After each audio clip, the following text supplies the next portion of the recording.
just get comfortable. Okay, I'm ready. Hi guys, welcome back to the Pretty Bookish channel where we talk all things books all the time. Today I'm going to be going through my November possibility pile. I'm really anxious today because today's election day in the US and I'm like anxiously watching all the updates for every single state. Like, I know what I'm talking about. First of all, your guys' election system is very confusing. Like, I need a textbook, reference book, Venn diagrams to figure out what's going on. Doesn't make any sense. I'm trying to watch CNN and figure out what's going on, but it's just causing me so much anxiety. So just took myself out for coffee just now, had like a Greek coffee, which is actually pretty good. Went and I bought a book because that's how I de-stress myself. And I just thought, you know what, let me just do this video now. Let me do my November possibility pile because it's going to take my mind off the chaos that's happening in the world right now for at least the amount of time it takes me to shoot this video and edit it. So yeah, that's what I'm going to do for you guys today. November possibility pile. So the October possibility pile, I'm just trying to think. I think I covered, I think if you cross-reference, although who has the time, if you cross-reference, I think I read quite a few books from my possibility pile in October. Same thing in September and in August, if I'm not mistaken. So I think it's working relatively well to give me a rough range. I think what my possibility pile is helping with definitely is clearing some of my backlist. Because by putting certain books from my backlist on my possibility pile, I'm drawing attention to them instead of having them, because like my shelves behind me, this is like my unread shelf. But like these are the books, usually when I get new shiny hardbacks, I put them here. Then I have a part on top of my dressing table where I put my backlist, and they're like far and I just ignore them. They're like the red-headed stepchildren of my bookshelf. But my backlist is helping me because I know then I have to take them down and actually try and read them. Is that my phone?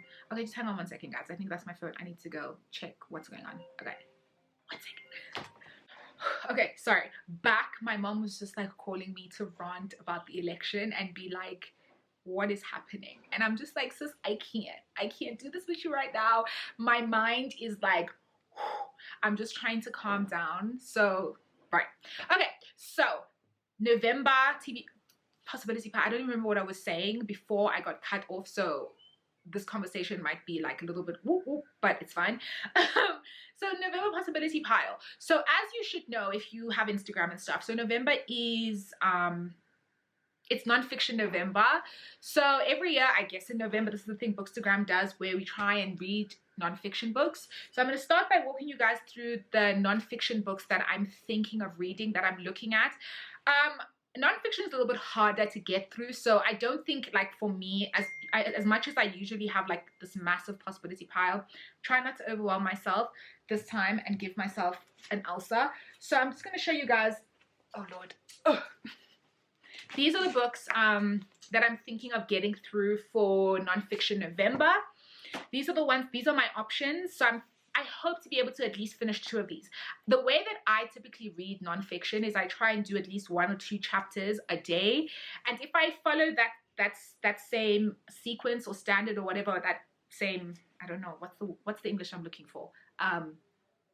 That same method, I should be able to finish like 2 or 3 of these if I follow 1 or 2 chapters a day. So the first book that is up for reading, or I guess in nonfiction November, is the Address book. Sorry, I'm trying to show you guys this cover because it's actually really pretty. The lighting is weird. It's weird. Okay, there. You guys should be able to see it now. Yeah, there we go.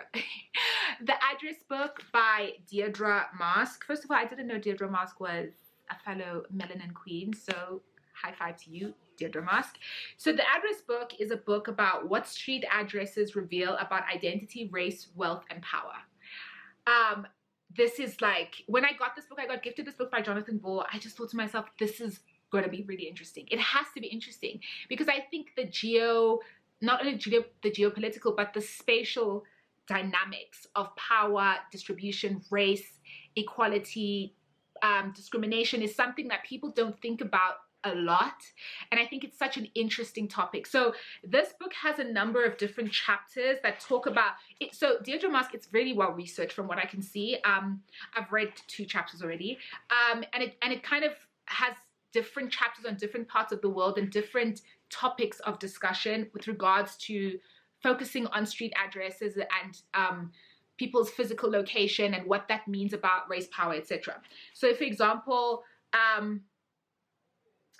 Vienna, what can house numbers teach us about power? Kolkata, how can street addresses transform the slums? That chapter I actually already read, and let me tell you, mind blown. It was like she went to Kolkata and was working with or interviewing or kind of following around this NGO that kind of gives, instead of street addresses, gives like number barcodes or number identifiers, I guess you can call it like that, to houses within slums, and then gives them like a geo pin, like a Google pin. And so what they use that for, and what this chapter discusses, is how people within the slums are able to open bank accounts, get medical care, all of this stuff, because now that they have a way to physically locate themselves, and they have this card that geolocates them. And I was thinking to myself, is that something you've ever really thought about? How many things? Just think about how many things you sign up for, resources you use, resources you want to access that you wouldn't be able to access if you didn't have a physical address. Doctor's office, dentist's office, the police station. You wouldn't be able to open a library card. You wouldn't be able to open an account at Woolies, bro, without a street address. You wouldn't be able to get food delivered to you. You wouldn't be able to use online banking. You wouldn't be able to get a bank account. You wouldn't be able to shop online. You wouldn't be able to do anything without, you wouldn't be able to register your kids for school if you didn't have a physical address. And I was thinking to myself, this is literally something I have never thought about, and it is so true.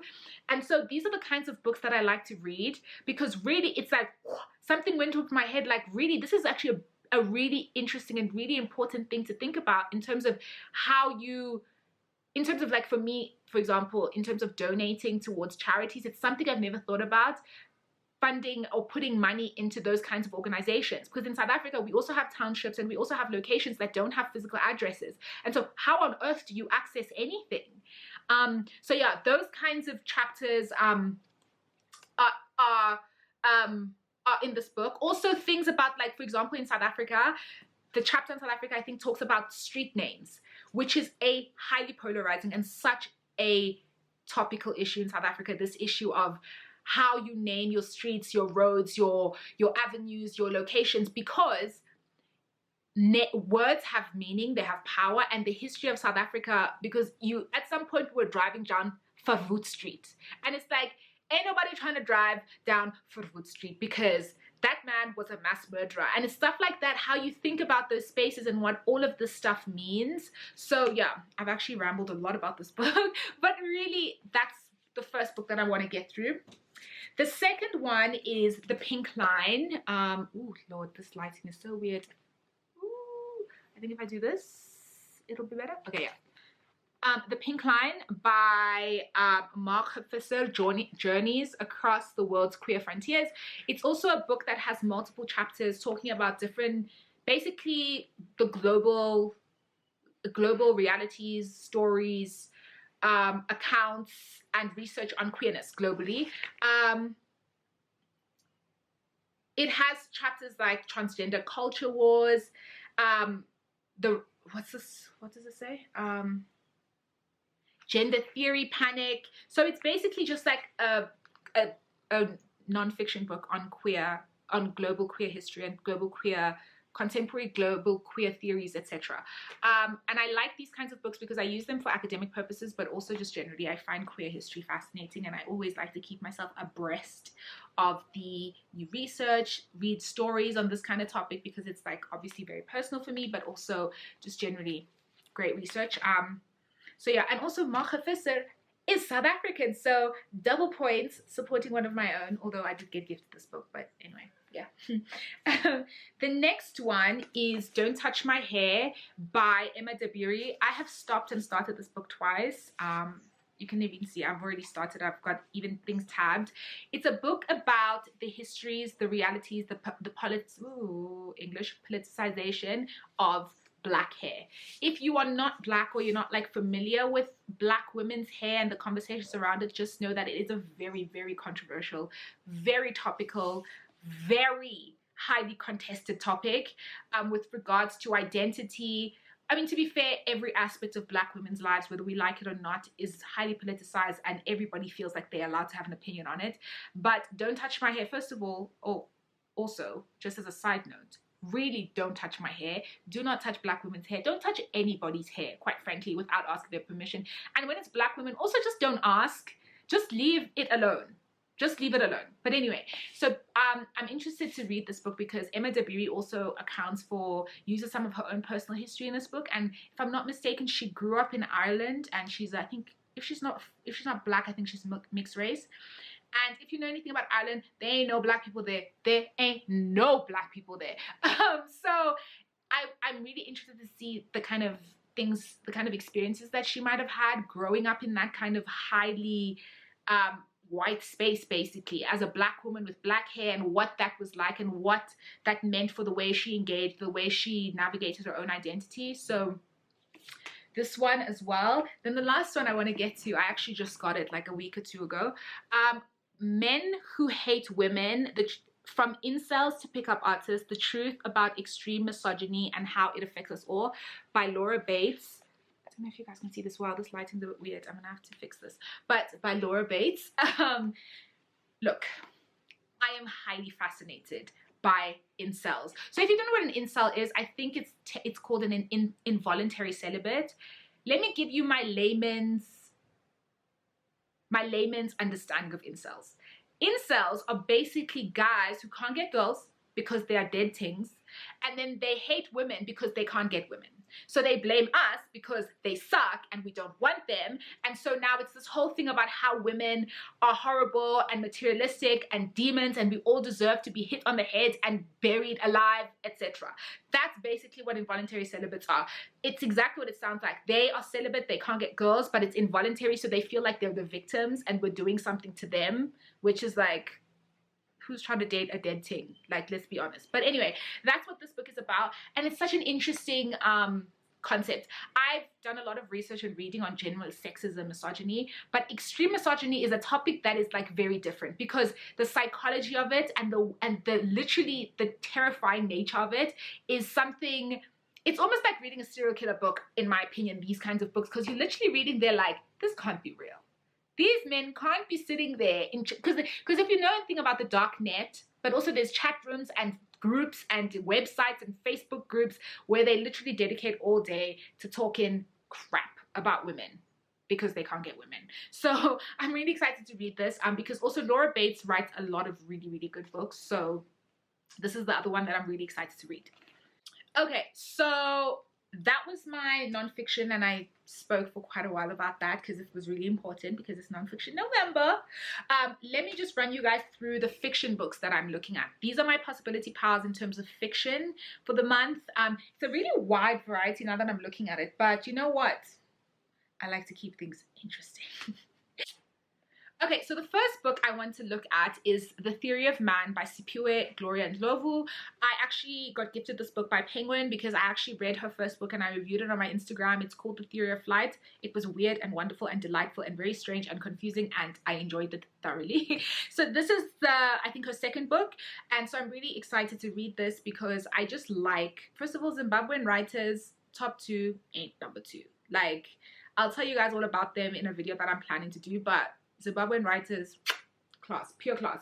So I think the main character in this book is Emil Kutsia. If I remember correctly, he was a minor character in book 1.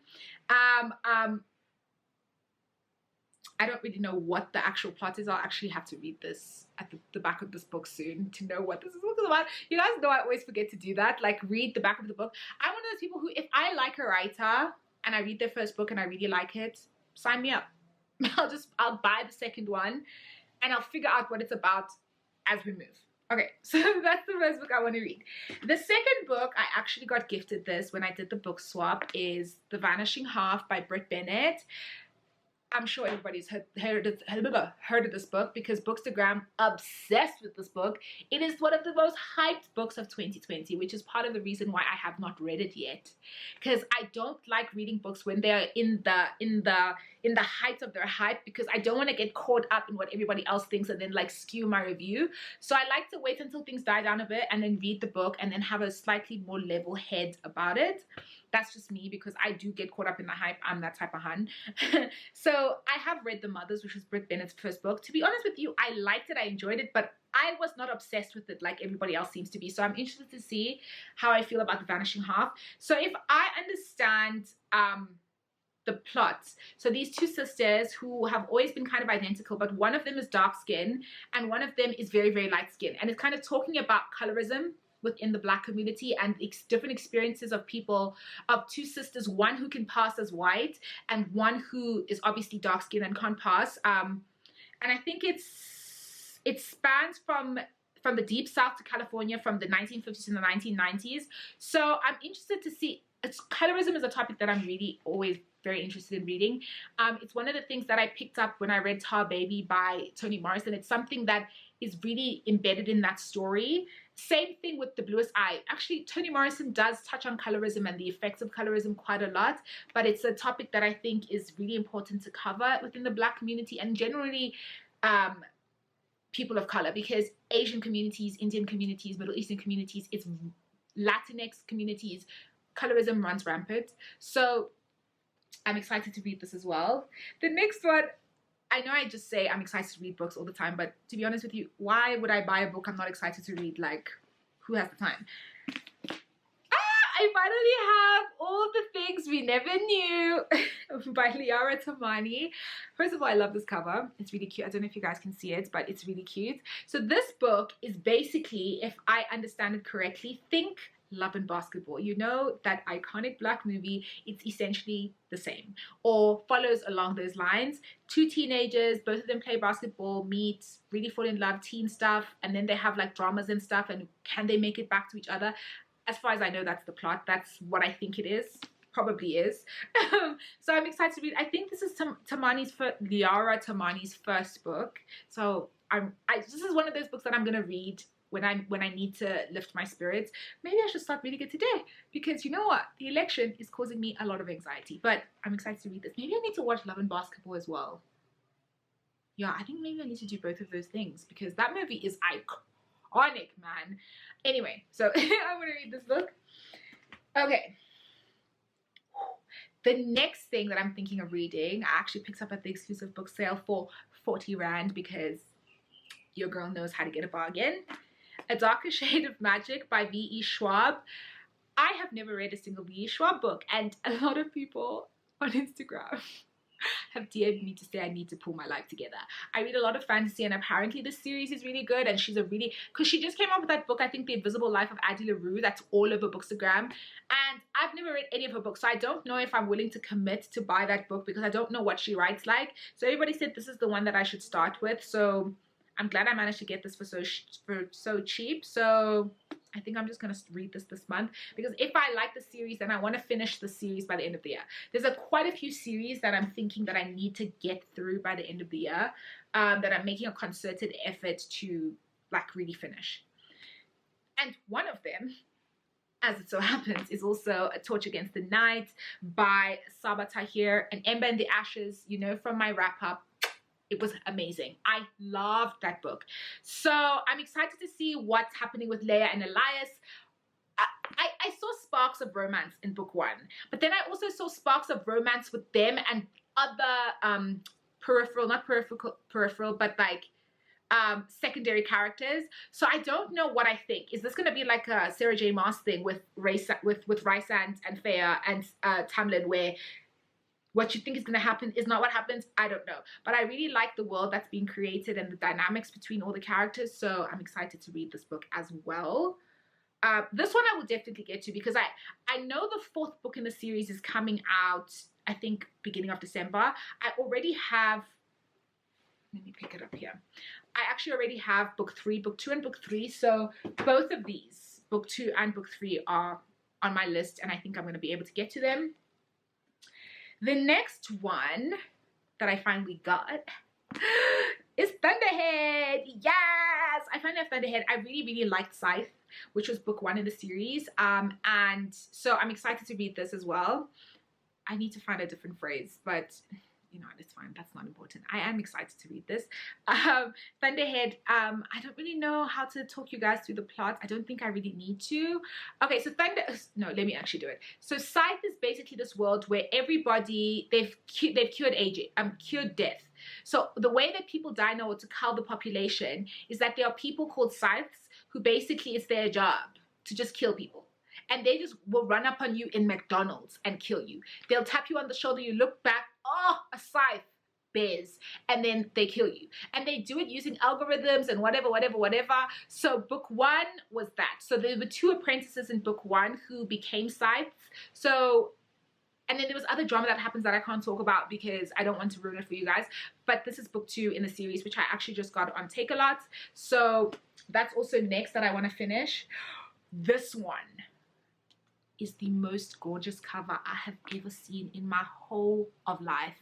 This illustration on Cinderella is Dead by Kaylin Bayron is insane. I actually don't know how to make you guys see that. You can't see it properly, but it is the most beautiful thing I've ever seen in my life. Like, if you see the cover in person, the detail, the illustration, it's just pure black girl magicry, and I'm here for it.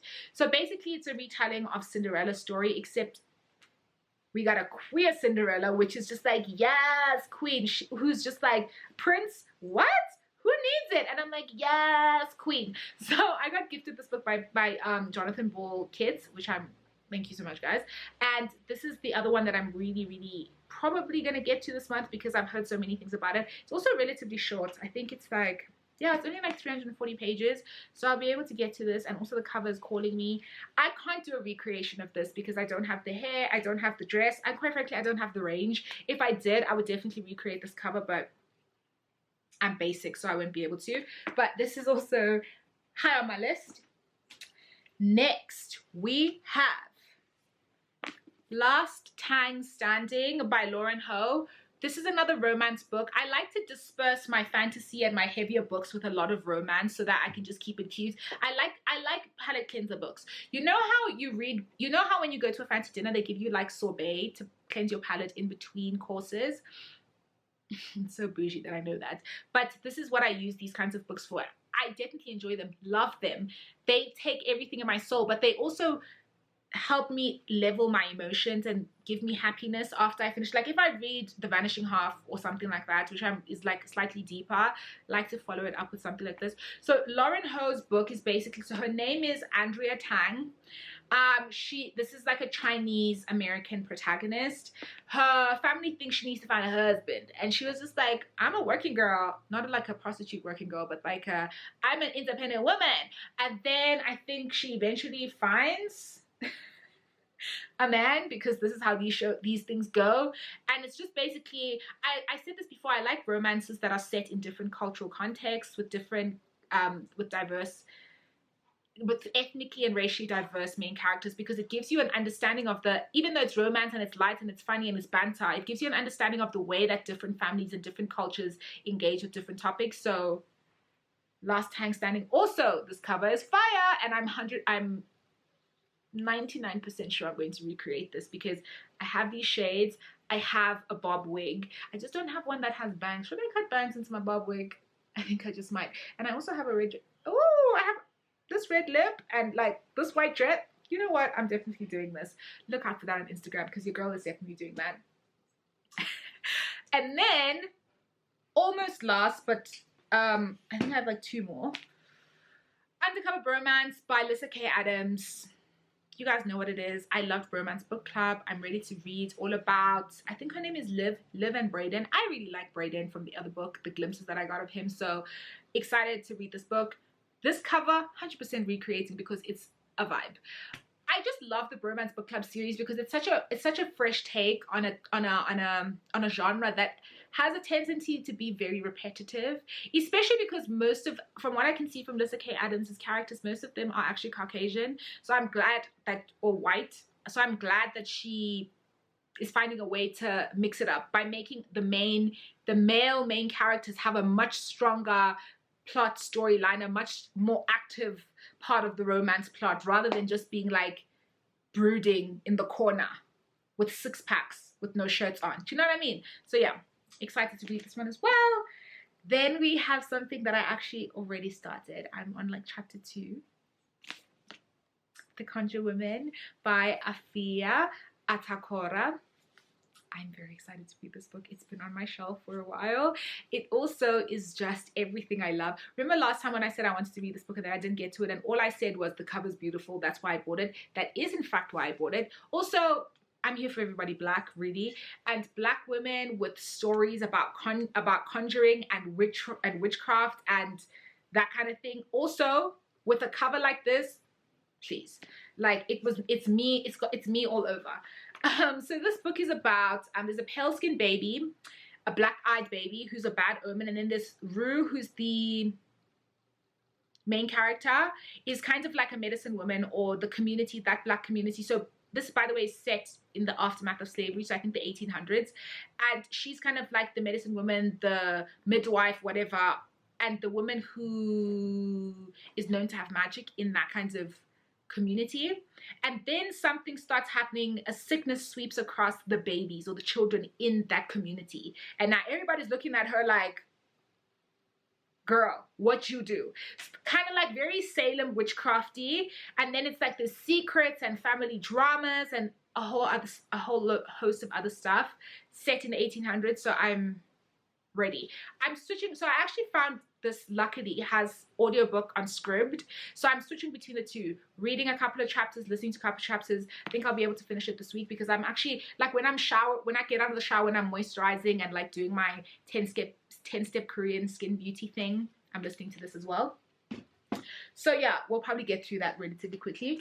The other two that are on the possibility pile, simply because I really want to read them, but I'm not sure if this month is going to be when I get to them, is Ray Bearer by Jordan Ifueko.